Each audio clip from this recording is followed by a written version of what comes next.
Hello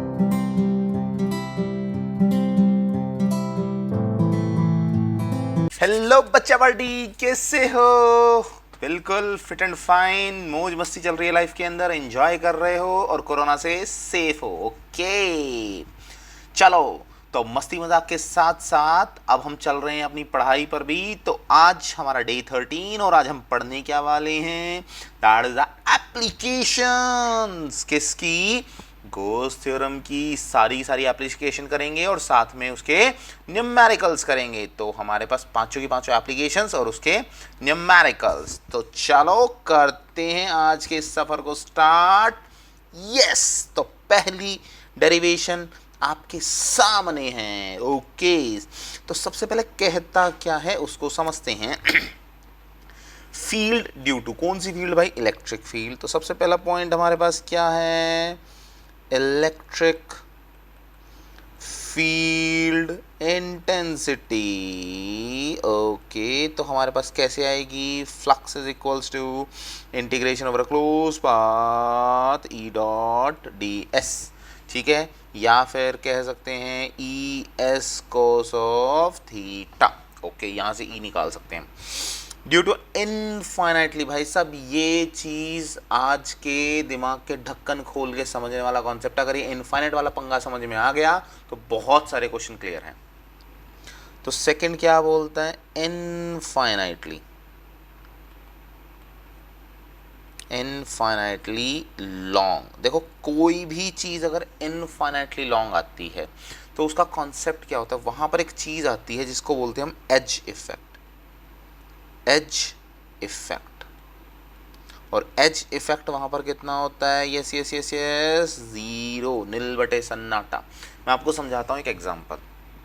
as effect क्या होता है? अगर ये जैसे मान लो ये पेंसिल है हमारे पास, ठीक है, इस पेंसिल को समझो, अगर मैं इसको एक वायर मान लूँ और वो भी हमारे पास कैसी है? इनफाइनाइट ना हो, ये डिफाइन हो, तो इधर भी इसका एक एज है, इस तरफ भी इसका एक एज है, तो इसका इम्पैक्ट भी आएगा, इसका इम्पैक्ट भी आएगा। फंडा क्लियर होता है?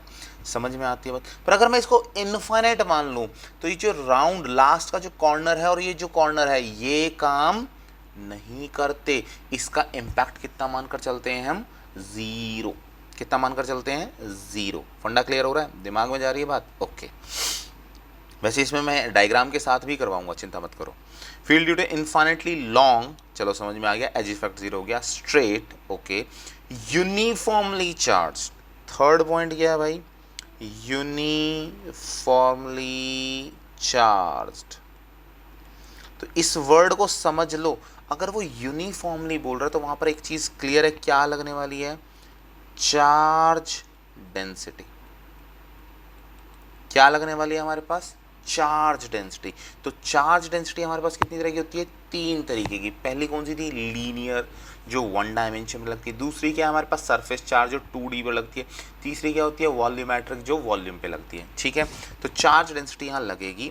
Field due to infinitely long straight uniformly charge wire.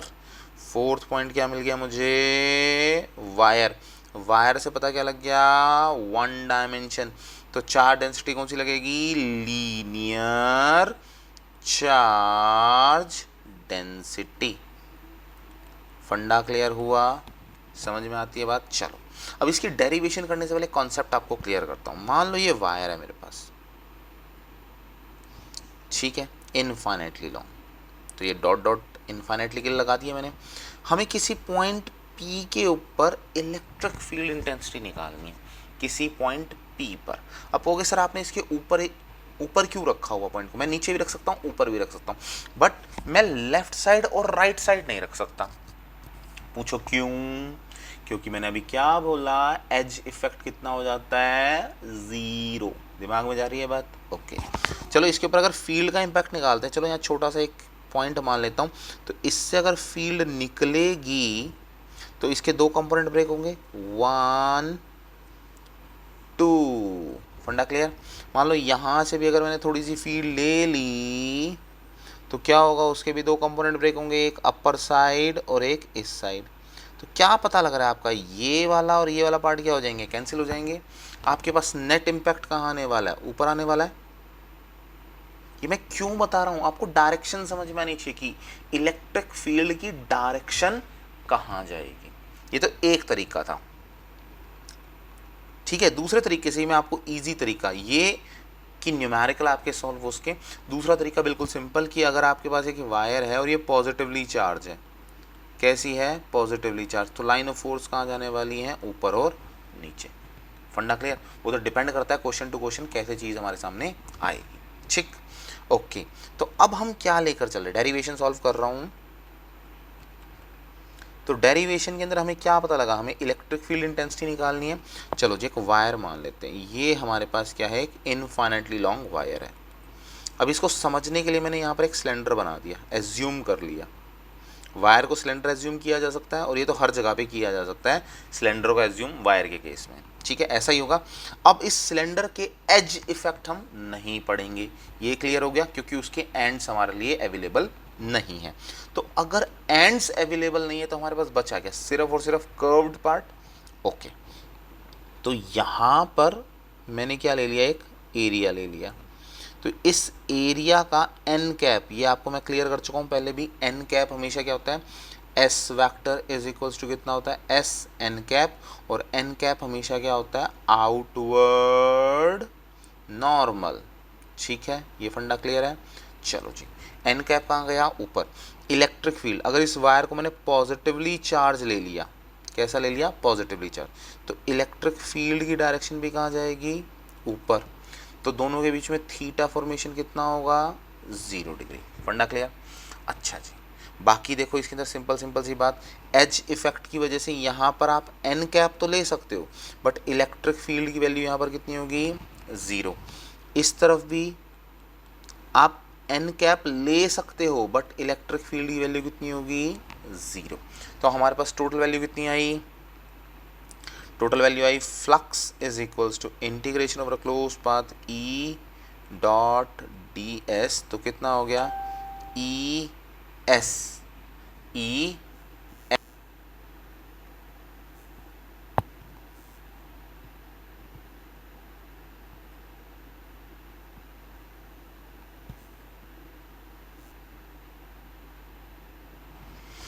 हमारे पास वैल्यू कितनी आई, E S cos of theta, तो कितना हो जाएगा, ई एस क्या है, एरिया, एरिया चलो हम निकालते हैं, एस थीटा कितना है, 0 डिग्री।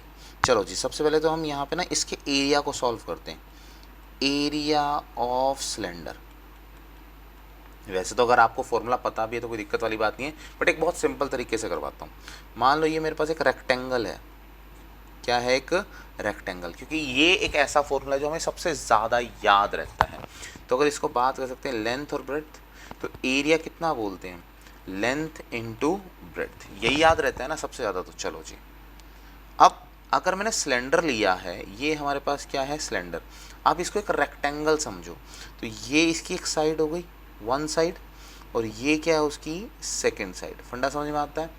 तो जब आप उसकी सर्कुलर साइड को देख रहे हो तो आपके पास क्या आएगा, 2 पाई आर। फंडा क्लियर हो गया, this is the length of a circle, multiply में कितना आ गया, लेंथ ऑफ द सिलेंडर, तो एरिया कितना हो जाएगा, 2 पाई आर मल्टीप्लाई एल। तो कितना आ गया, flux is equals to E multiply 2 pi R L. फंडा clear, this is your equation number 1, ठीक। ओके, तो अब सेकंड करते हैं, flux is equals to Q net divide by epsilon naught. तो चार्ज है, अब ये कैसा है, यूनिफॉर्मली चार्ज, और पूरा का पूरा क्या है, हमारे पास वायर है, तो यहाँ पर हमारे पास क्या लगेगी, लीनियर चार्ज डेंसिटी। तो लीनियर चार्ज डेंसिटी क्या होती है, lambda is equals to charge पर यूनिट लेंथ। तो यहाँ से Q की वैल्यू कितनी आ जाएगी, लैम्डा L। चलो प्लेस कर दो, तो फ्लक्स कितना आ गया मेरे पास, lambda L divide by epsilon. This is your equation number 2। तो from equation 1 and 2, from equation 1 and 2, तो हमारे पास कितना आ गया, lambda L divide by epsilon naught is equals to कितना हो गया, E multiply 2 pi R L. तो देखो हमारे पास क्या हुआ, L से L कैंसिल, तो E की वैल्यू कितनी आ गई हमारे पास, E इज़ इक्वल्स टू, चलो इसे थोड़ा साइड में लिखते हैं, फिर इसका मैं ग्राफ भी बना दूंगा आपके लिए। तो E is equals to lambda divide by 2 pi epsilon naught R। फंडा क्लियर, समझ में आती है यहाँ तक की बात। चलो जी, अगर यहाँ से रिलेशन देखें तो E प्रोपोर्शनल टू 1/R कह सकता हूँ, E प्रोपोर्शनल टू 1/R। और एक चीज़ मैं आपको बता दूँ, E के बहुत सारे केस आएंगे। E directly proportional to R कब आता है, E inversely proportional to R कब आता है, E inversely proportional to R square कब आता है, E proportional to R cube कब आता है। सारे के सारे केस आपको समझ के चलने पड़ेंगे। इंडिपेंडेंट ऑफ R कब आता है, तो ये 4-5 केस सारे के सारे दिमाग में रखने पड़ेंगे। तो ये आपके पास कौन सा आया है, कब आया है, कौन सा आया और कब आया है, ये आया आपके पास proportional to 1/R, proportional to 1/R। दूसरी बात किस केस में आया, वन डायमेंशन के केस में, क्योंकि वायर लेके चल रहे हैं, वन डायमेंशन लेके चल रहे हैं। ये दो बात आपको याद रखनी है। इसके साथ साथ इसका ग्राफ तो चलो सब में सेम ही बनने वाला है, कि जब भी इन्वर्स आएगा, इन्वर्स स्क्वायर आएगा, क्यूब आएगा, डायरेक्टली आएगा, तो वो जो नॉर्मल हम ग्राफ बनाते हैं वही बनाना है। तो this is your E, this is your R, तो ग्राफ कैसा बन जाएगा, यस, तो E प्रोपोर्शनल टू 1/R। जैसे जैसे R की वैल्यू बढ़ेगी, डिस्टेंस की वैल्यू बढ़ेगी, तो इलेक्ट्रिक फील्ड क्या हो जाएगी, कम हो जाएगी। फंडा क्लियर, ओके। चलो जी चलो जी चलो जी, अब चलते हैं सेकंड केस की तरफ। इलेक्ट्रिक फील्ड इंटेंसिटी ओके हमें निकालनी है। नंबर 1 EFI तो हमारा कैसे निकलेगा, flux is equals to integration over close path E dot ds ES cos of theta due to a uniformly charge. तो मतलब क्या है, चार्ज डेंसिटी लगा सकते हो। स्फेरिकल शेल बोले तो याद रखना, शेल 2 डायमेंशन होता है। अब कहोगे सर शेल कैसे 2 डायमेंशन होता है, चलो मैं आपको एग्जांपल देता हूँ। कोस्को की बॉल आती है ना, जिससे हम क्रिकेट खेलते हैं, कोस्को की बॉल को काट दो, ठीक है, ये मान लो कोस्को की बॉल को काट के आपने एक हेमिस्फीयर काइंड ऑफ बना लिया और उसको ऐसे ऐसे ऐसे ऐसे करके और काट दो, तो जैसे ही रखोगे तो क्या बन जाएगा, एक प्लेन बन जाएगा ना। कैसा बन जाएगा, बिल्कुल प्लेन। दिमाग में जा रही है बात, that is called 2 dimension. But अगर आपके पास लेदर की बॉल है, उसे काटो, तो क्या आप उसको फ्लैट कर सकते हो, आंसर है नो, क्योंकि वो अंदर से फिल्ड होती है। फिल्ड होगी तो उसको हम क्या बोलेंगे, स्फेयर। अंदर से खाली है, एयर है उसके अंदर, तो उसको हम क्या बोलेंगे, शेल होता है 2 डायमेंशन, जबकि हमारे पास स्फेयर कैसा होता है, 3 डायमेंशन। ठीक है, चलो जी, सेकंड बात हमें क्या मिल गई, बॉडी मिल गई। तो बॉडी टाइप कौन सी मिल गई, क्या मिला हमें, शेल मिला, तो हमें क्या मिलेगा यहाँ पर, एरिया चाहिए होगा। एरिया कितना होता है, 4πr², और साथ में एक ऐसी बॉडी है 2 डायमेंशन। ठीक है, कुछ नाम देखते कुछ बेसिक फंडे क्लियर हो जाने चाहिए। ठीक है, ओके, तो चलो सॉल्व करते हैं। यहाँ पर हम क्या लेकर चल रहे हैं, मैं आपके लिए केस बाय केस इसको सॉल्व करूँगा। अरे भाई स्ट्रेट आ जाओ, लाइन, चलो ठीक है, ठीक, ओके। तो पहला केस हमारे पास क्या है, सबसे पहले तो हम इसको समझते हैं, और अगर इसका बेस क्लियर होता है ना, तो आगे आने वाले बहुत सारे क्वेश्चन समझ में आएंगे। सबसे पहला पॉइंट क्या है, ये देखते हैं इसका शेल का। ये हमारे पास एक शेल है, ठीक है, और इसमें कोई चार्ज रखा है Q, मान लो पॉजिटिव Q रखा हुआ है। अब जो मैं बातें बोल रहा हूँ ना, उसको पॉइंट टू पॉइंट बिल्कुल दिमाग में लिखते चले जाना। दिमाग में सेट हो गया तो बिल्कुल सेट हो गया। पहला point, charge inside a shell is equals to 0। अंदर चार्ज नहीं होगा, ये बात दिमाग में गई। सेकेंड पॉइंट, अगर चार्ज मान रहे हैं कि चार्ज दिया था, तो charge always resides on the surface। Surface of the body. तो मतलब क्या, मैंने क्या बोला, पॉजिटिव चार्ज है, तो पॉजिटिव चार्ज कहाँ आ गया, पूरा का पूरा बॉडी के ऊपर। यहाँ तक की बात समझ में आती है, कहाँ पर आ गया, बॉडी के ऊपर। ठीक, अब जो मैं करने वाला हूँ ना उसको बहुत ध्यान से देखना, क्योंकि अगर आपने ये डेरिवेशन किसी भी तरीके से पढ़ रखी है, वो मैं नहीं जानता, पर जिस तरीके से मैं पढ़ा रहा हूँ आपको न्यूमेरिकल्स में बहुत हेल्प होने वाली है, और बहुत सारे आपके डाउट्स भी और कॉन्सेप्ट्स भी एक साथ क्लियर होंगे।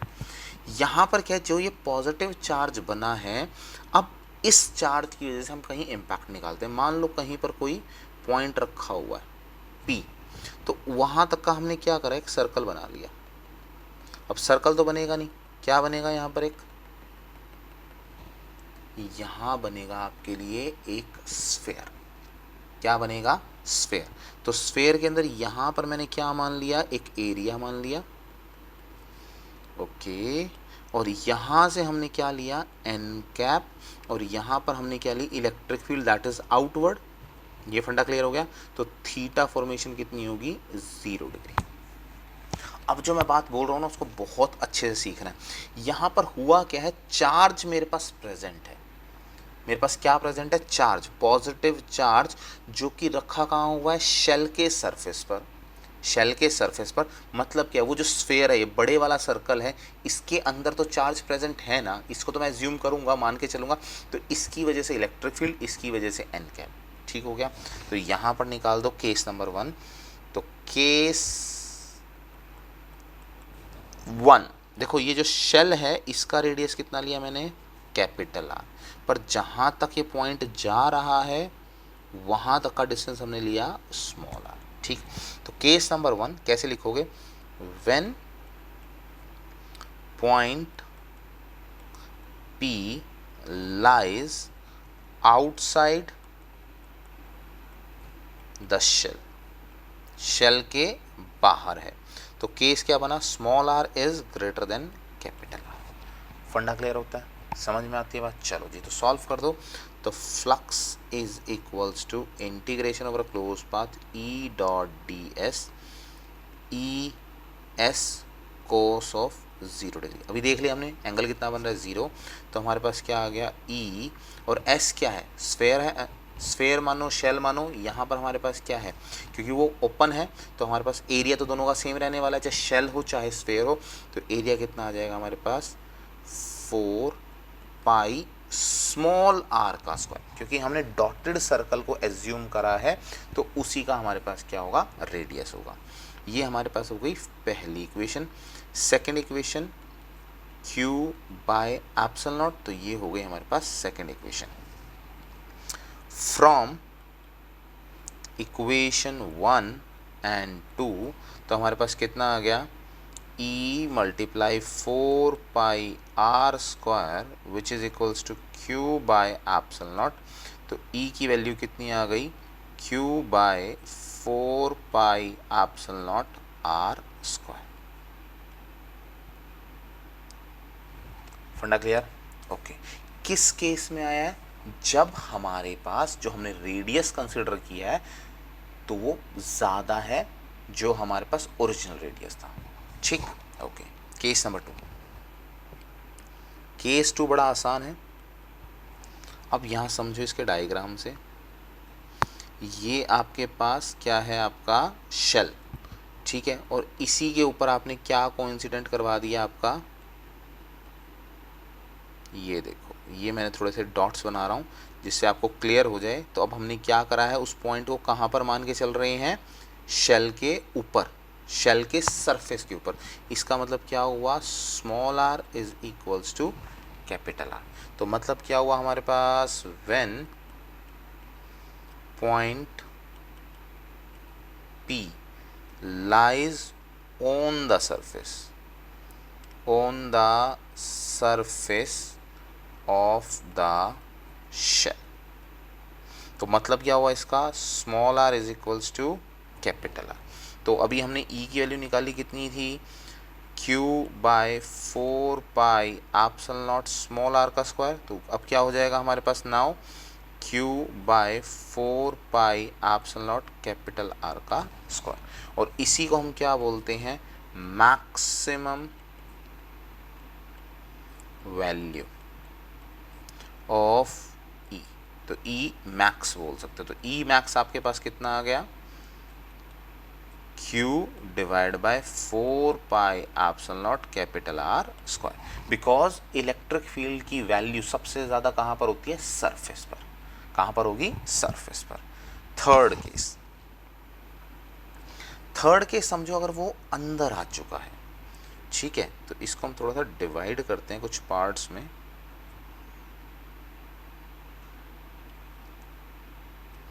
चलो जी, अब समझो ये आपके पास आपका शेल है, ठीक है, और अब बॉडी कहाँ पर है, अंदर की तरफ, तो कलर चेंज कर लेते हैं। अब ये कहाँ पर है, अंदर की तरफ। यहाँ पर आपने कुछ कंसिडर कर लिया, आपके पास एन कैप आ गया, आपके पास इलेक्ट्रिक फील्ड भी आ गई, बट चार्ज कहाँ पर था। अब दिमाग लगाना, चार्ज था कहाँ। मैंने कहा था अगर शेल के ऊपर आप चार्ज बनोगे तो हमेशा कहाँ होगा, सरफेस के ऊपर। तो आपका चार्ज प्रेजेंट कहाँ पर है, यहाँ पर। फंडा क्लियर होता है, समझ में आती है बात, ठीक है। तो अगर आप पहला पार्ट निकालोगे, when R is less than capital R, मतलब क्या है, इनसाइड हो गई, तो क्या होगा, point P lies inside, point P lies inside the body. तो यहाँ पर क्या करोगे, पहला जब निकल कर आएगा तो E इक्वल टू कितना आया था हमारे पास, देखो देखो देखो देखो, फर्स्ट पार्ट तक कितना निकला, हाँ, E मल्टीप्लाई फ्लक्स कितना निकल कर आया था, फ्लक्स इज इक्वल्स टू, ध्यान देना इस बात पे, flux is equals to E multiply 4 pi R square. ये तो समझ में आती है पहली इक्वेशन। अच्छा, दूसरी इक्वेशन क्या होगी हमारे पास, इसको समझो। ये तो पहली इक्वेशन, दूसरी इक्वेशन क्या होगी, Q by epsilon not, Q by epsilon. अब चार्ज कितना है इनसाइड, तो चार्ज मैंने आपको बताया था, चार्ज अंदर कितना होता है, 0, तो ये किसके इक्वल हो जाएगा, 0। तो E multiply 4 pi R square is equals to 0, तो इलेक्ट्रिक फील्ड कितनी हो जाएगी, 0। फंडा क्लियर, समझ में आती है बात। तो अभी हमने 3 केस पढ़े, क्या क्या केस पढ़े, number 1 when small r is greater than capital R, second small r is equal to capital R, third case पढ़ा small r is less than capital R। तो यहाँ पर E की वैल्यू कितनी आई है, Q divide by 4 pi epsilon naught small r square. यहाँ क्या था, E मैक्स था, Q divide by 4 pi epsilon naught capital R square, और यहाँ पर E कितना आया है, 0। समझ में आ गई बात। तो इसका डायग्राम बना लो। तो जब डायग्राम बनाओगे तो कैसे बनेगा, ये आपकी इलेक्ट्रिक फील्ड है, ये आपका R, तो यहाँ पर क्या बोल दिया, R is equals to capital R, R is equals to capital R। यहाँ क्या हो गया, ग्रेटर देन R, और यहाँ कितना हो गया, लेस देन R। समझ में आती है बात। चलो जी, तो अब इसको बनाते हैं, सॉल्व करो। तो जहाँ पर वो लेस देन है तो वहाँ आंसर कितना आएगा, 0। तो लाइन कैसी रहने वाली है, ऐसी रहेगी, स्ट्रेट 0। उसके बाद वैल्यू कैसी है, मैक्सिमम, तो इस पॉइंट पर क्या बोलोगे, इस पे तो मैंने बोला E इक्वल टू 0, यहाँ मैंने क्या बोला, E मैक्स, और यहाँ पर ये क्या करेगा, ऐसे E proportional to 1 by small r square, यहाँ equal to proportional to 1 by capital R square. फंडा क्लियर, समझ में आती है बात। तीनों केस क्लियर हो गए, ओके। ये समझ में आ गया कि वो 0 क्यों हुआ, क्योंकि शेल का चार्ज बाहर एग्जिस्ट कर रहा था थर्ड केस में, और फर्स्ट केस में हमारे पास बॉडी भी बाहर थी, तो हमारे पास जो बाहर वाला चार्ज था वो काम कर गया, ठीक। ओके, तो नेक्स्ट केस हमारे पास क्या आता है, इलेक्ट्रिक फील्ड इंटेंसिटी, चलो सेम है। नॉन कंडक्टिंग में एक बात समझ लो भाई, charge not equal to 0 inside the body, inside the body. पिछला था कंडक्टिंग, इस बार कैसा है, non conducting. Okay, solid sphere, क्या है, स्फेयर है, तो पहले स्फेयर बोल दिया तो हमें क्या पता लग गया, 3 डायमेंशनल है। कैसा है, 3 डायमेंशनल। ओके, और चार्ज बोला तो ये यूनिफॉर्मली चार्ज होगा। यूनिफॉर्मली चार्ज होगा तो कैसा होगा हमारे पास, volumetric charge density. Charge density समझ में आती है बात। चलो जी, अब सॉल्व करना शुरू करें। केस नंबर 1 एंड 2 तो पिछले वाले सेम आएंगे। तो केस 1 तो सेम आएगा। ये हमारे पास क्या है, स्फेयर है। ये मान लो स्फेयर, बस थोड़ा सा करने का तरीका बदल जाएगा। स्फेयर है, इस पे जो भी चार्ज है यहाँ से आप किसी पॉइंट P पर निकाल रहे हो, ठीक है। ये आपके पास एरिया है, ये आपका n कैप, ये आपका E कैप। तो यहाँ पर आपके पास क्या हो जाएगी, डायरेक्ट वैल्यू आ जाएगी। तो केस 1 क्या होगा, व्हेन पॉइंट P, मैं इसको थोड़ा सा हाईलाइट कर दूं, ये हो गया आपका नॉन कंडक्टिंग हो गया, ये थोड़ा आपका हाईलाइट हो गया। चार्ज के लिए ये हाईलाइट हो गया, ठीक है। पॉइंट P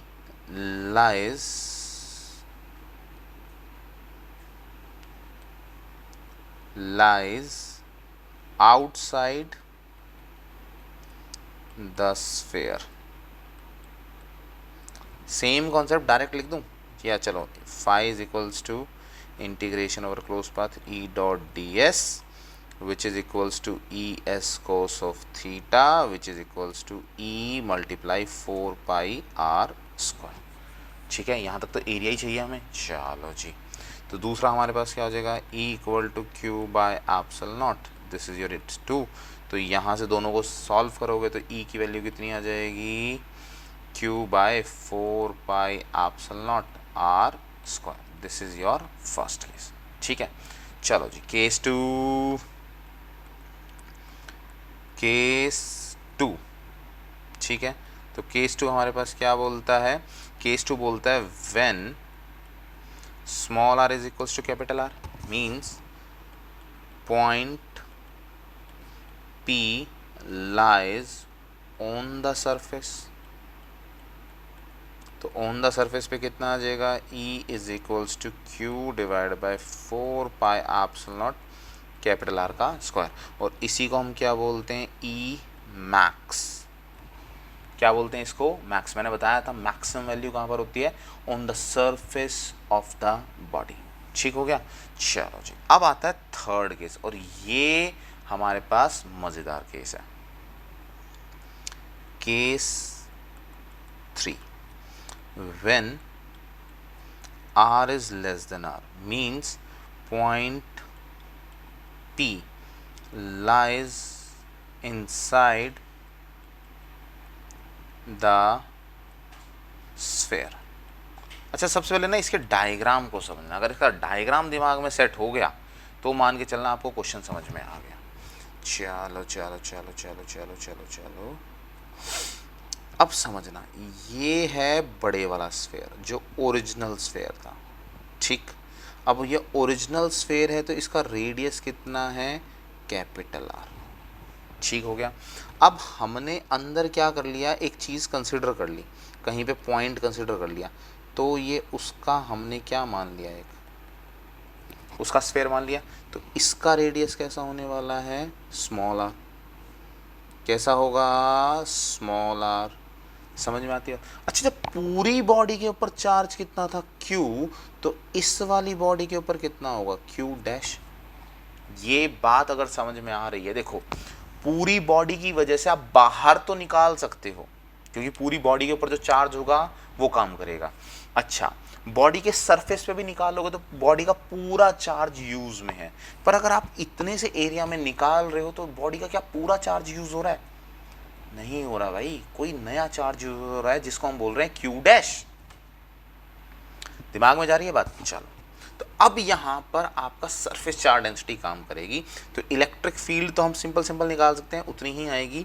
इलेक्ट्रिक फील्ड निकालेंगे तो फ्लक्स कितना आ जाएगा, E डॉट ds, तो कितना आ जाएगा, E s cos of 0 degree same आएगा, कहीं पे भी लोगे तो एन कैप उसी के साथ आ जाएगा।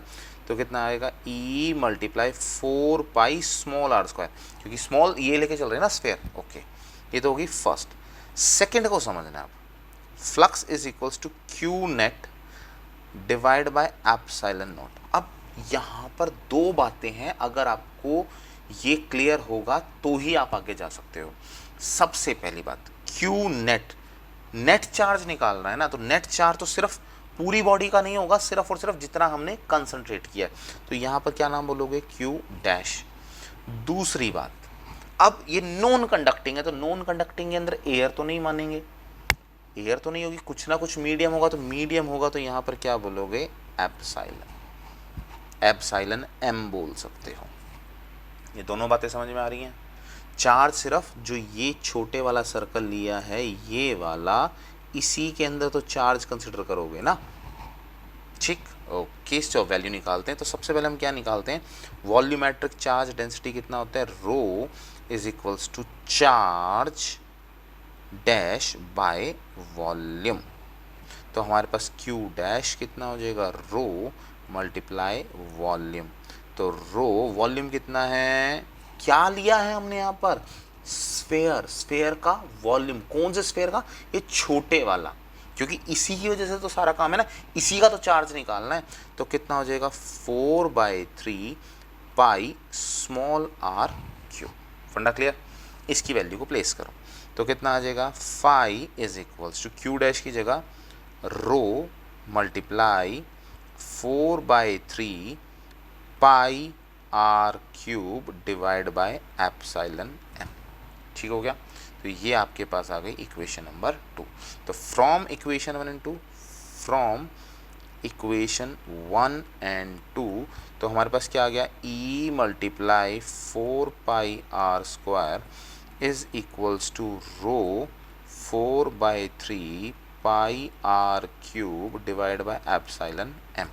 तो चलो जी, इसमें तो कुछ कैंसिल हो जाएगा हमारा, 4 पाई आर स्क्वायर से 4 पाई आर स्क्वायर कैंसिल, बस। तो हमारे पास ई की वैल्यू कितनी आ गई, E is equals to rho R divide by 3 epsilon M.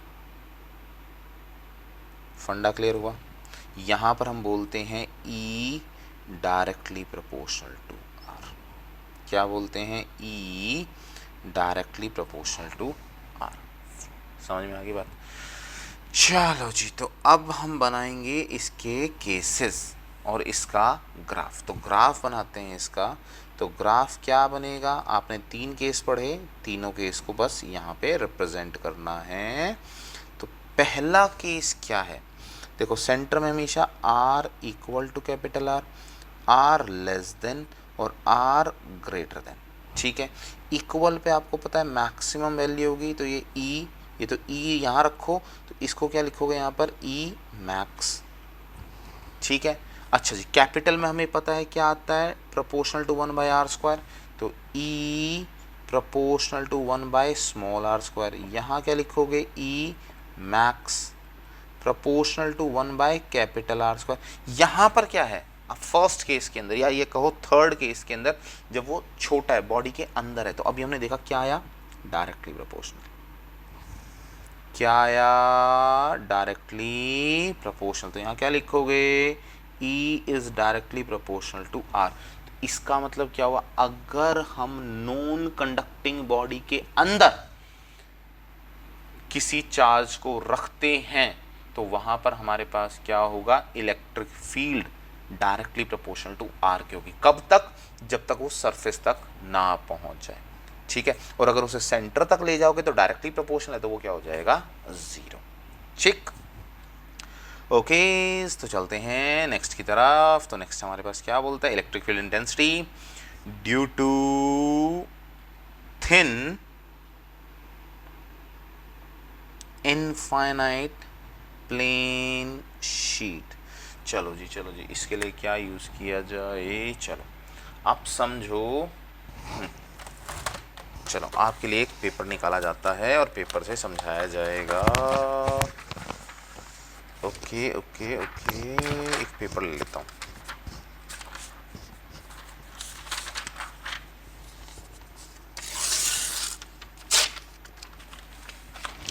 आप इस पेपर से समझो, इसने कहा पेपर, ये है एक पेपर प्लेन शीट। अब जो इसके ये हैं, ये इधर से देखो आप, ये कितना थिन है ना, ये अपर पार्ट, क्या इसकी थिकनेस कितनी है, अप्रॉक्सीमेट टू जीरो। और अगर ये इनफाइनाइट हो जाए तो इस एज के इफेक्ट को हम क्या कर सकते हैं, खत्म कर सकते हैं, नहीं ले सकते ना। मतलब क्या, एज इफेक्ट कितना हो जाएगा, जीरो। मैं पहले ही बता चुका हूँ, तो अब इसको समझना। इनफाइनाइट है तो एक चीज क्लियर है, edge effect, edge effect is equals to zero. फंडा समझ में आ गया। चलो जी, प्लेन शीट है तो यहाँ पर एग्जांपल इसका ले लोगे, पेपर का। ठीक है, इलेक्ट्रिक फील्ड इंटेंसिटी निकालनी है, तो electric field intensity due to a thin infinite plane sheet of charge. चलो जी, एक ऐसा बना लेते हैं, और ये हमारे पास एक प्लेन शीट ऑफ चार्ज हो गई। तो इसके ऊपर पॉजिटिव चार्ज दे दें। अब क्या होगा, बस ये चीज़ थोड़ा सा समझ लिया तो केस क्लियर हो जाएगा। ये आपके सामने एक पेपर है, मैंने ऐसे रख दिया, इसके कितनी, आप इसमें इलेक्ट्रिक फील्ड कितनी दे सकते हो, एक इस तरफ और एक इस तरफ, यही तो पॉसिबल है ना। ऊपर वाला इफेक्ट क्या हो गया, एज इफेक्ट जीरो, नीचे वाला क्या हो गया, एज इफेक्ट जीरो। फंडा समझ में आता है, ऐसे भी समझ में आ रहा है, edge effect zero, edge effect zero, एक फ्रंट आपकी तरफ, एक बैक मेरी तरफ। क्लियर। तो इस शीट में क्या होगा, तो इस शीट के अंदर हमारे पास क्या होगा, सबसे पहले इलेक्ट्रिक फील्ड कहाँ होगी, यहाँ, और दूसरी इलेक्ट्रिक फील्ड कहाँ होगी, इस तरफ, ये हो गई। फंडा समझ में आया। एन कैप आउटवर्ड नॉर्मल होता है हमेशा, S vector is equal to S n cap, पता है आउटवर्ड नॉर्मल। इधर भी क्या होगा, आउटवर्ड नॉर्मल। तो बस अब सॉल्व कर दो, हो गया सॉल्व, छोटा सा है। सबसे पहले क्या है, flux is equals to integration over close path E dot D S, तो कितना आएगा, E S cos of theta. तो यहाँ पर केस कितने हैं, दो, एक लेफ्ट साइड का और एक राइट साइड का। तो फ्लक्स लेफ्ट साइड कितना आ जाएगा हमारे पास, E S cos of 0 degree, क्योंकि लेफ्ट साइड पे भी एंगल कितना बन रहा है, 0 डिग्री। राइट साइड पे भी कितना बन रहा है हमारे पास, थीटा 0 डिग्री। तो कितना आ गया हमारे पास, E S left side, first part. ठीक है, सेकंड राइट साइड निकालो, तो राइट साइड कितना आ जाएगा, वो भी E S cos of theta, तो E S cos of 0 degree, तो विच इज इक्वल्स टू कितना आ गया, ई एस। तो ये आपकी क्या आ गई, इक्वेशन नंबर 2। तो क्या बोलें, टोटल फ्लक्स, टोटल फ्लक्स, तो टोटल फ्लक्स कितना होगा, phi is equals to phi left plus phi right, तो कितना हो गया, E S plus E S, तो कितना हो गया, ट्वाइस ऑफ ई एस। ठीक है, एस क्या है, एरिया है। चलो जी, अब सेकंड केस, अब चार्ज डेंसिटी लेके चलनी है। तो चार्ज डेंसिटी के लिए हमारे पास क्या है, पेपर है, तो पेपर किसके इक्वल होगा, पेपर 2 डायमेंशन है, क्या है हमारे पास, 2 डायमेंशन। अब 2 डायमेंशन है तो हम क्या यूज करेंगे, सरफेस चार्ज डेंसिटी। तो सरफेस चार्ज डेंसिटी कितनी होगी, sigma which is equals to charge by area, area मतलब एस। तो हमारे पास कितना आ जाएगा, क्यू की वैल्यू कितनी आ जाएगी, सिग्मा एस। ठीक है, तो वैल्यू प्लेस कर दो, तो flux is equals to Q net divide by epsilon naught. तो क्यू की जगह कितना आ जाएगा, सिग्मा एस अपॉन में epsilon naught. Second equation, from equation 1 and 2, तो हमारे पास कितना कितना आ गया, twice of E S is equals to sigma S by epsilon naught, S से एस कैंसिल, तो ई की वैल्यू कितनी आई, सिग्मा बाय 2 एप्सिलॉन नॉट। अच्छा, इसको समझो, डिवाइड बाय 2 क्यों गया, हमने इलेक्ट्रिक फील्ड को 2 पार्ट में डिवाइड करा, कितने पार्ट में, 2 पार्ट में, तो दोनों की हाफ हाफ हो गई ना, तो एक साइड फील्ड कितनी हो गई, हाफ, तो that is the sigma by epsilon not. Clear हो गया। और एक खास बात क्या है, E is independent, independent of R। तो अब थोड़ा थोड़ा दिमाग में डालते जाओ। देखो इंडिपेंडेंट ऑफ आर किसके केस में था, इनफाइनाइट प्लेन शीट, ठीक है। डायरेक्टली प्रोपोर्शनल टू आर किसके केस में था हमारे पास, जब हमने क्या कहा था, जो हमारे पास नॉन कंडक्टिंग के अंदर, ठीक है, कोई भी कंडक्टर उसके बाहर या नॉन कंडक्टिंग के बाहर निकालोगे तो 1/r² आया था। जब वन डायमेंशन वाला केस करा था सबसे पहले वाला, तो जहां वायर का केस था वहां क्या आया था, प्रोपोर्शनल टू 1/r। फंडे क्लियर हो रहे हैं, चलो जी। अब हमारे पास क्या है, ये चीज हमें समझ में आ गई कि एक साइड का कितना आता है, σ/2 एप्सिलॉन नॉट। अब क्या है हमारे पास, electric field intensity due to two thin infinite plane parallel sheets of charge. तो अब हमारे पास क्या है, दो शीट हैं, कैसी भी हो सकती हैं। चलो जी, तो केस 1 लेकर चलते हैं। When both sheets are of same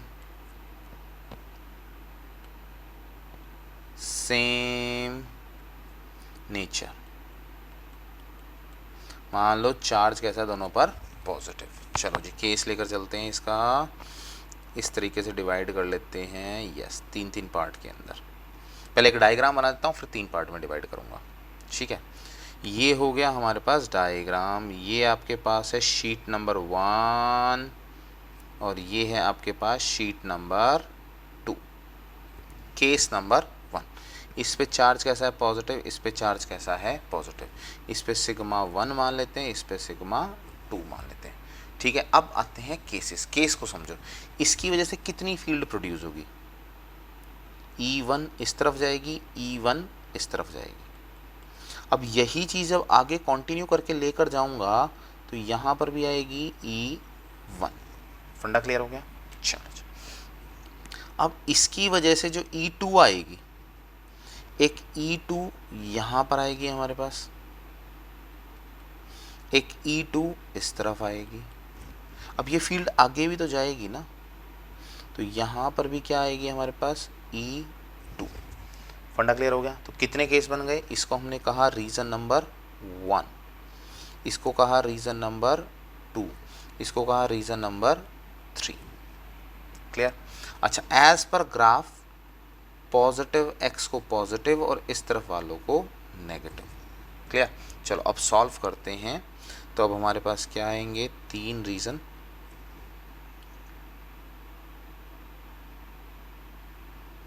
ठीक, ओके। तो अब हम निकालते हैं E1। E in first region, E in second region, E in third region, क्या क्या वैल्यू आती है हमारे पास। क्या हुआ, E1 minus E1 minus E2। फंडा क्लियर हो गया। दोनों नेगेटिव, दोनों हमारे पास क्या है, नेगेटिव की तरफ जा रहे हैं, तो क्या आ गया, -E1 माइनस E2। तो वैल्यू कितनी आएगी, -σ1/2 epsilon naught minus σ2/2 epsilon naught. तो 1/2 एप्सिलॉन नॉट नेगेटिव में σ1 प्लस σ2। क्लियर, फंडा क्लियर हुआ, ओके। सेकंड में निकालो, E second is equals to E1 minus E2।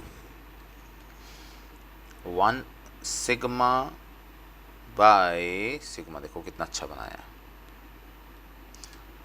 σ1/2 epsilon naught minus σ2 divide by 2 epsilon naught. तो कितना आ गया हमारे पास, 1/2 एप्सिलॉन नॉट σ1 माइनस σ2। ठीक। Third case, E third, E1 plus E2 दोनों सेम डायरेक्शन में हैं।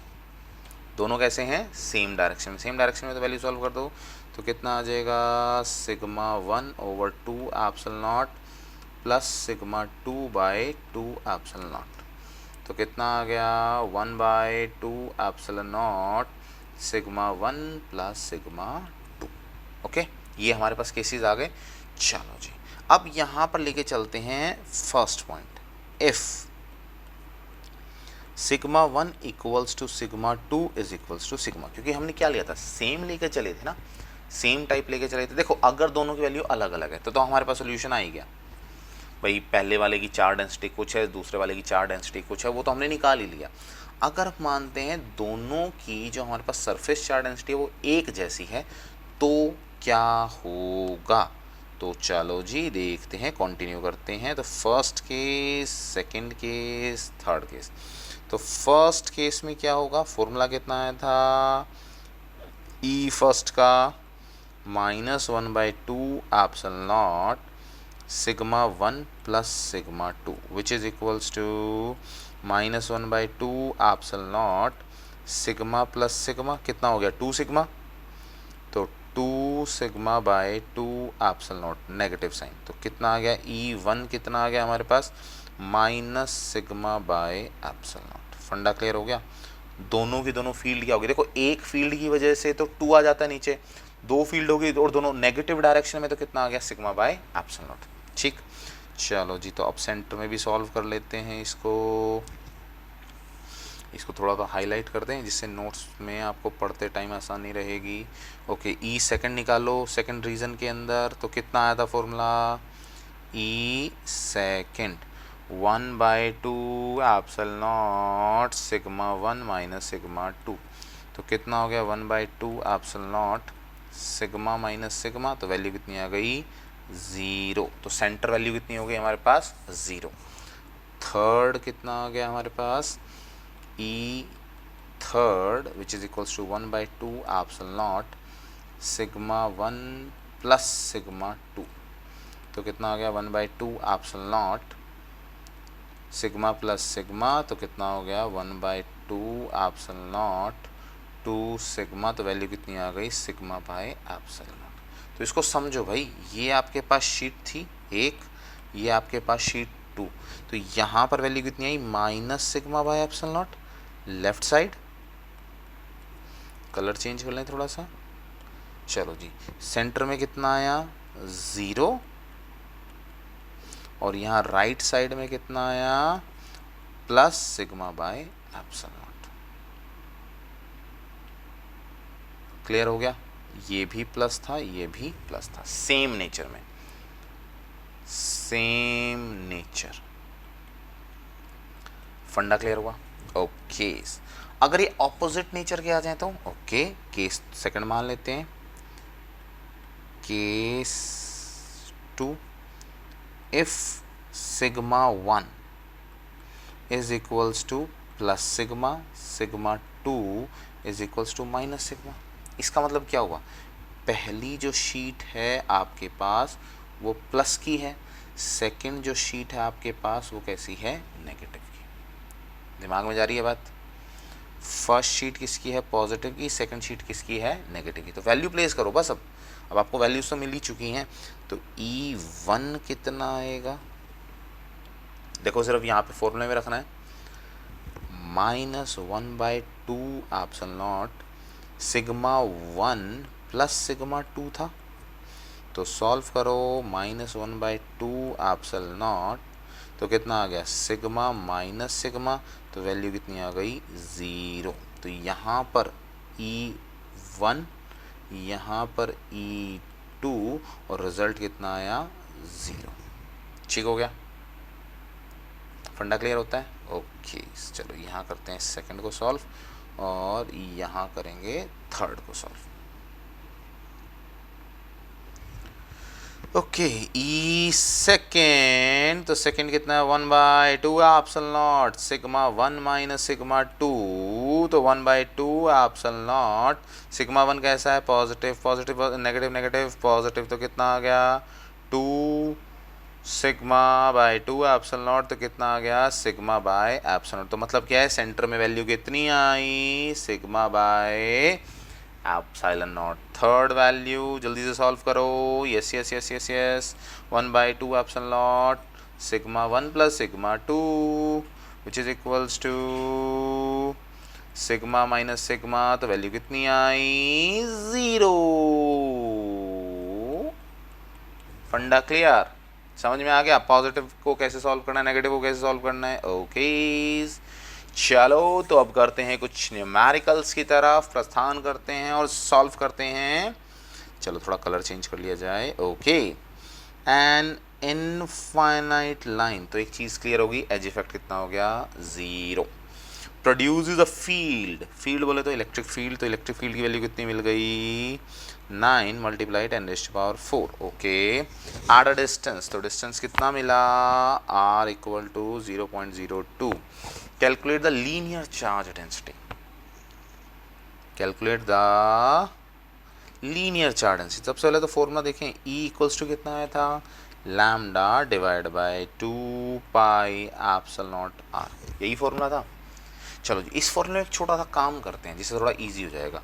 मल्टीप्लाई 2 डिवाइड बाय 2, इसका फ़ायदा क्या हुआ, lambda divide by 4 pi epsilon naught r, 2 lambda हो गया। फंडा समझ में आता है। तो ये वैल्यू किसके इक्वल है, के, जिसकी वैल्यू कितनी होती है, 9 मल्टीप्लाई 10⁹9। फंडा समझ में आया। चलो चलो चलो, तो बस अब सॉल्व कर दो। तो लैम्डा इज इक्वल्स टू कितना हो जाएगा, कितना हो जाएगा, तो हमें क्या चाहिए, लैम्डा, सो के टाइम्स ऑफ ई, हमें क्या चाहिए, लीनियर चार्ज डेंसिटी। तो हमारे पास क्या हो गया, 1/4 एप्सिलॉन नॉट किसके इक्वल हो जाता है, के, तो हमारे पास क्या आ गया, ई डिवाइड बाय के मल्टीप्लाई आर। ठीक हो गया, क्योंकि के क्या होता है हमारे पास, चलो इसे थोड़ा सेपरेट लिख देता हूँ, ये आपको समझ में आ गया होगा। 1/4 पाई एप्सिलॉन नॉट होता है, 1/4 pi epsilon naught equal to k होता है। ठीक है, चलो तो यहाँ पे वैल्यू प्लेस कर दो, लैम्डा इज इक्वल्स टू, ई की वैल्यू कितनी है, 9 मल्टीप्लाई 10⁴, आर की वैल्यू कितनी है, 0.02 डिवाइड बाय 9 मल्टीप्लाई 10⁹9। ये कैंसिल हो गया, पावर ये कैंसिल हुई, तो कितना आ गया, 0.02 मल्टीप्लाई 4, और ये कितना हो गया, 10⁻⁻5। फंडा क्लियर। तो यूनिट कितनी हो जाएगी, बोलो बोलो, चार्ज बाय लेंथ, कूलम पर मीटर। फंडा clear. Okay, question number 2 plane sheet of charge density, okay, plus sigma and minus sigma. तो अभी हमें पता है जब दोनों सेम होते हैं तो सेंटर में 0 था। अब जब दोनों अपोजिट होते हैं तो सेंटर में वैल्यू थी, लेफ्ट कितना था, 0, राइट कितना था, 0। तो प्लस और minus sigma are kept in air. What are the electric field intensities at point A and B. चलो, ए कहाँ पर है, आउटसाइड, तो आउटसाइड है तो वैल्यू कितनी आएगी इलेक्ट्रिक फील्ड की, 0। और बी कहाँ है, in the middle, in middle, तो इन मिडल में कितनी आती है, ई की value, yes yes yes, sigma by epsilon not.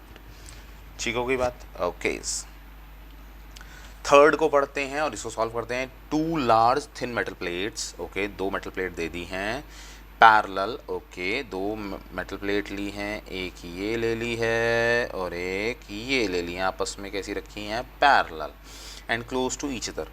On their inner faces, the plates have surface charge density of opposite sign। opposite sign बोले तो ये प्लस सिग्मा, ये minus sigma, end of magnitude, value भी दे दी। अच्छा जी, चलो जी, sigma की value कितनी दी है, 19 मल्टीप्लाई 10⁻⁻22 कूलम पर metre square. Okay, what is E, ये तो हमें पता ही है भाई, अभी तो सॉल्व कर लिया, समझ में आ गया ना। तो ई की वैल्यू यहाँ कितनी आएगी, सिग्मा बाय एप्सिलॉन नॉट, यहाँ कितनी आएगी, 0, यहाँ कितनी आएगी, 0। चलो जी, तो अब देखो, टू द लेफ्ट पता लग गया 0, टू द राइट 0, बिटवीन ये आ गई। डेरिवेशन की सीधी सीधी वैल्यू रख सकते हो, सॉल्व कर सकते हो। ओके, अच्छा इसमें थोड़ा ज़्यादा स्पेस छोड़ दिया, चलो कोई नहीं, स्पेस है ना हमारे पास। Okay, draw a graph. Okay, हमें क्या करना है, ड्रॉ अ ग्राफ। चलो जी, ग्राफ के लिए पहले थोड़ी सी जगह बना लो। ओके ओके ओके ओके, चलो इतने में बन जाएगा। ग्राफ बनाना है, ग्राफ बनाना है, चलो जी, चलो चलो चलो चलो, देखते हैं किस किस के बीच में बनाना है। To show the variation of electric field intensity with perpendicular distance r from an infinite line of charge.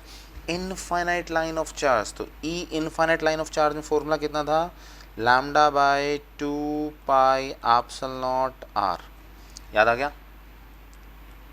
Infinite line of charge के अंदर, ठीक है।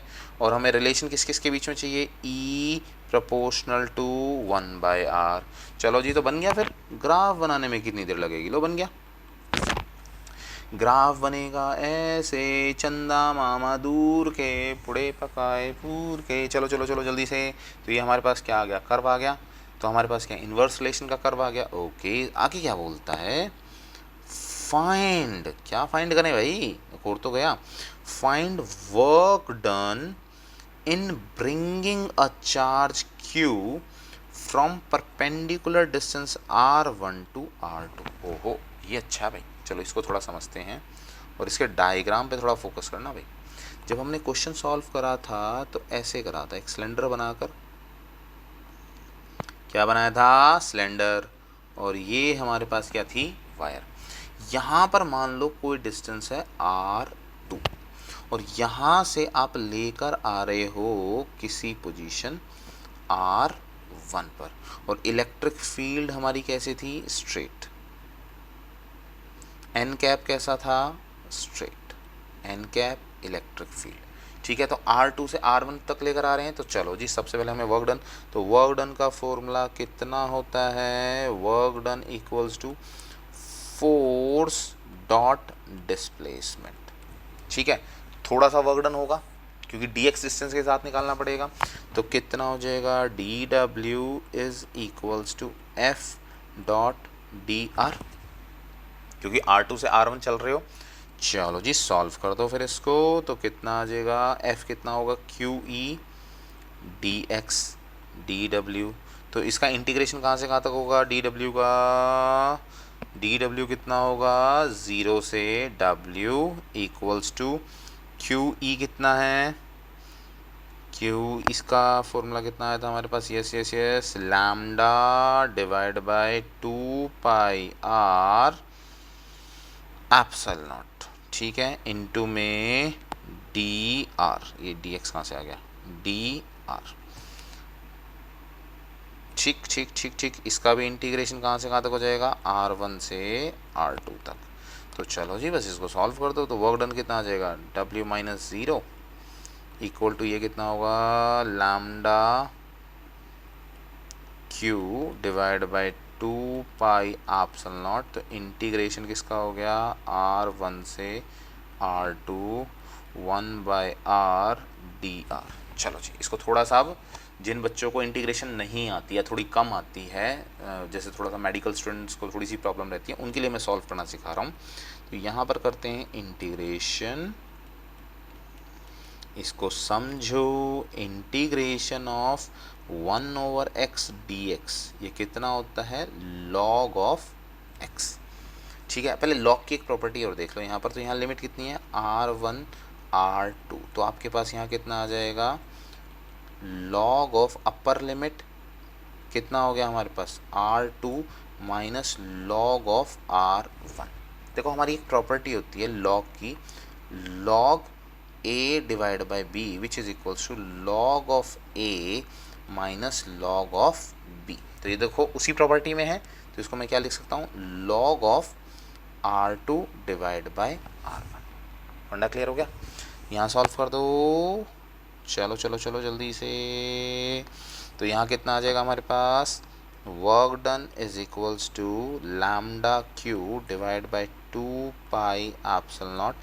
तो कितना आ जाएगा, log of R2 minus log of R1 bracket, तो which is equals to lambda Q divide by 2 pi epsilon naught. तो log of R2 divide by R1। Clear हो गया। तो ये हमारे पास किसके इक्वल आ गया, यस, वर्क डन के, ठीक है। ओके अब आता है हमारे पास क्वेश्चन नंबर 5। अच्छा क्वेश्चन है, ध्यान से समझना। A wire A B of length L, चलो जी, ए बी, ठीक है, लेंथ कितनी है L, has a linear charge density lambda is equals to, चलो जी, इसने क्या बोला, लैम्डा इज इक्वल्स टू के एक्स। तो लैम्डा किसके इक्वल होता है, d Q by d l which is equals to के एक्स। तो यहाँ पे तो एक्स की टर्म्स में लेके चलना पड़ेगा। तो हमारे पास क्या आ जाएगा, डी एक्स, ओके। चलो जी, इज मेजर्ड फ्रॉम एंड ए, तो इसने x की टर्म्स में लिया है तो इसको x मान लेते हैं, कोई भी पॉइंट मान लो C। A wire A B of length L has linear charge density, एक वायर थी जिसकी टोटल लेंथ L थी, किसी पॉइंट तक हमने मान लिया डिस्टेंस x, ठीक है, और चार्ज डेंसिटी दे रखी है kx। The wire is enclosed by a Gaussian hollow surface, चलो जी, ये कि गॉसियन सरफेस के अंदर बैठा हुआ है। चलो जी, तो ये हमारे पास क्या है, गॉसियन सरफेस। चलो जी, ठीक है, यहाँ तक की बातें समझ में आती है। Find the expression for flux, तो फ्लक्स निकालना है थ्रू द सरफेस। तो फ्लक्स हमारे पास क्या होता है, phi is equals to Q net divide by epsilon naught. तो सबसे पहले तो मुझे टोटल चार्ज देखना पड़ेगा। याद रखना, मैंने कहा था कि चार्ज इनसाइड द शेल, ये गॉसियन सरफेस बोल रखा है, शेल नहीं बोल रखा, कभी दिमाग में आए और ज़ीरो कर दो उठा के, ठीक है। तो सबसे पहले क्यू नेट निकालेंगे, तो क्यू के लिए कितना हो गया हमारे पास, D Q by D X is equals to के एक्स। तो D Q is equals to कितना आ जाएगा, के एक्स डी एक्स। तो लिमिट कहाँ से कहाँ तक होगी चार्ज की, yes yes yes, D Q की लिमिट कहाँ से कहाँ तक होगी, ज़ीरो से क्यू तक, और यहाँ कितनी आ जाएगी x। तो स्टार्ट कहाँ से हुआ है, ज़ीरो से, और जाएगा कहाँ तक, लेंथ l तक। तो कितना हो गया, के एक्स डी एक्स, लिमिट कहाँ से कहाँ तक होगी, ज़ीरो से l तक, ठीक है। तो q माइनस ज़ीरो, यहाँ कितना आ जाएगा, k बाहर। चलो जी, इंटीग्रेशन देख लो, integration of x D X कितना होता है, x की पावर 1 + 1 अपॉन 1 + 1। तो कितना आ गया, एक्स स्क्वायर बाय 2। तो यहाँ कितना आ जाएगा, x square divide by 2। Limit कहाँ से कहाँ तक है, 0 to l। तो 0 to l तक हमारे पास कितना हो गया, k upper limit k by 2 बाहर, upper limit l square minus 0 का स्क्वायर, तो कितना हो गया, हाफ k l स्क्वायर। यहाँ कितना आ गया, चार्ज q। समझ में आती है बात। तो हमारे पास फ्लक्स कितना हो गया, total flux, total flux is equals to half k l square divided by epsilon naught। Clear, okay. चलो, तो ये है अब आज का लास्ट क्वेश्चन और सबसे मजेदार question. Calculate the total flux of the electrostatic field through the sphere S1 and S2। दो फ्लक्स निकालने हैं S1 के थ्रू, तो फ्लक्स ऑफ x1 कितना हो जाएगा, q net divide by epsilon not. समझ में आती है बात। फ्लक्स S2 भी कितना होगा, q net divide by epsilon not. ये फंडा समझ में आता है, okay. Calculate the total flux of electrostatic field through the sphere S1 and S2। The wire AB shown here has a linear charge density lambda which is given kx, okay, where x is the distance measured along the wire of the end A। ये तो पिछले वाला question नहीं लग रहा, थोड़ा थोड़ा। अच्छा, इसमें नयापन क्या है, आपको फ्लक्स निकालना है S1 और S2 के थ्रू। अब यहाँ समझो, S1 तो ये वाला है ना, पहले वाला, देखो, तो इसमें चार्ज कितना रखा हुआ है, Q। तो अगर मैं बात करूँ चार्ज along S1, तो कितना है, Q। तो हमारे पास फ्लक्स along S1 कितना आ जाएगा, capital Q divide by epsilon not. इसमें तो कोई समस्या ही नहीं है। अच्छा जी, चार्ज along S2 कितना है भाई, एक तो क्या आ जाएगा, charge of S1 plus charge of S2, यही तो होगा ना टोटल, क्योंकि फर्स्ट स्फेयर का भी आएगा सेकंड का भी आएगा। तो पहले का तो मुझे पता है Q प्लस सेकंड का मुझे नहीं पता, सेकंड का निकालें। चलो जी, तो यहाँ पर इसने क्या बोल रखा है, एक वायर है, पहले वाला फंडा लग जाएगा, चलो लगा दो। तो कैसे करोगे, जल्दी जल्दी, yes yes, D Q by D X is equals to lambda X. तो D Q is equals to lambda X D X. तो Q इक्वल टू, इसे मैंने पहले सॉल्व करके दिखा दिया है, हाफ के एल स्क्वायर। ठीक, तो यहाँ प्लेस करो तो टोटल चार्ज कितना हो जाएगा, टोटल चार्ज तो हमारे पास कितना हो जाएगा, Q प्लस हाफ के L square divide by epsilon naught. फंडा क्लियर, समझ में आती है बात?